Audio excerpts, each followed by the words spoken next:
আয় বাদাম আছে পালো মাথা ছিঁড়া চুলে সিটি করলে চুড়ি মালা দিয়ে মোবাইলে বডি ভাঙ্গা দিয়ে বাদাম মোবাইলে বডি গুলো 5 টাকা দাম পায়ে তুড়া হাতের বালা থাকে যদি সিটি গলে চেন দিয়ে যাবেন তাতে সমানে সমান তোমরা বাদাম পাবেন বাদাম বাদামে দাদা কাঁচা বাদাম আমার কাছে নেই বুবু ভাজা বাদাম আমার কাছে পাবেন শুধু কাঁচা বাদাম কাঁচা বাদাম। কাঁচা বাদাম খ্যাত ভুবন বাদ্যকর আবারও ফিরছেন।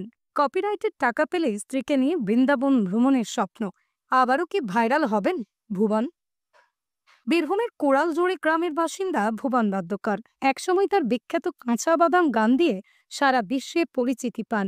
এক সাধারণ বাদাম বিক্রেতা থেকে রাতারাতি আন্তর্জাতিক খ্যাতি অর্জন করেন তিনি। কিন্তু আজও সেই খ্যাতি সত্ত্বেও দুঃখের সুর বাজছে ভুবনের জীবনে। ভুবন বাদ্যকর জানান, কপিরাইট মামলার জটিলতার কারণে নতুন গান প্রকাশ করতে পারছেন না। আমার কপিরাইট কেসটার জন্য এখন মন খারাপ। কাঁচা বাদাম গানের মালিকানা সার্টিফিকেট হাতে পেলেও এখনো কোনো টাকা পাইনি।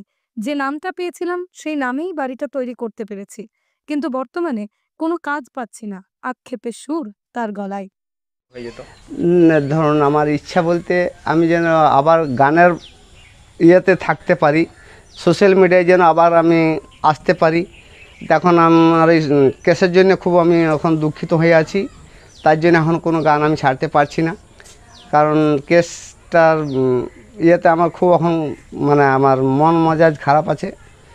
এখন আমি কোনো টাকা পয়সাও পাইনি। আমি যে একটা বড় এই আপনাদের কাছে নাম পেয়েছিলাম, সেই বিনিময়ে আমার বাড়িটুকু হয়েছে, আর যেটুকু পাওয়ার সেটাও কোনো একটু করে খাচ্ছে। এখন তার আমি কোনো জায়গায় কাজ করতে পারছি না। আর আপনাদের কাছে যেন আবার পৌঁছতে পারি, এইটাই আমার মনস্কামনা।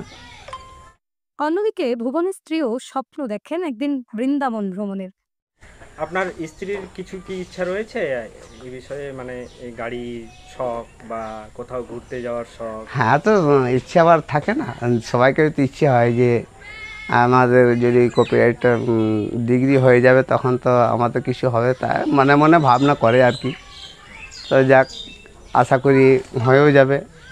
আর ভাবনা করে যে কোথায় নিয়ে যেতে পারবে না? হ্যাঁ, আমি ধরুন আমার অনেক ইচ্ছে আছে যে যাতে আমি বৃন্দাবন, কাশী এরকমভাবে যেন ঘুরতে পারি। এটা অনেক ইচ্ছা আছে, কিন্তু ঘুরতে পারছি না অভাবে। শেষেই দর্শকদের প্রতি কৃতজ্ঞতা জানিয়ে ভুবন বলেন, যদি কোনো ভুল ত্রুটি হয়ে থাকে আপনারা ক্ষমা করে দেবেন। আমার লেখাপড়া বেশি নেই, তবুও সবাই যেন আমার পাশে থাকেন। মানুষের আশীর্বাদ পেলে আবারও এগিয়ে যেতে পারবো।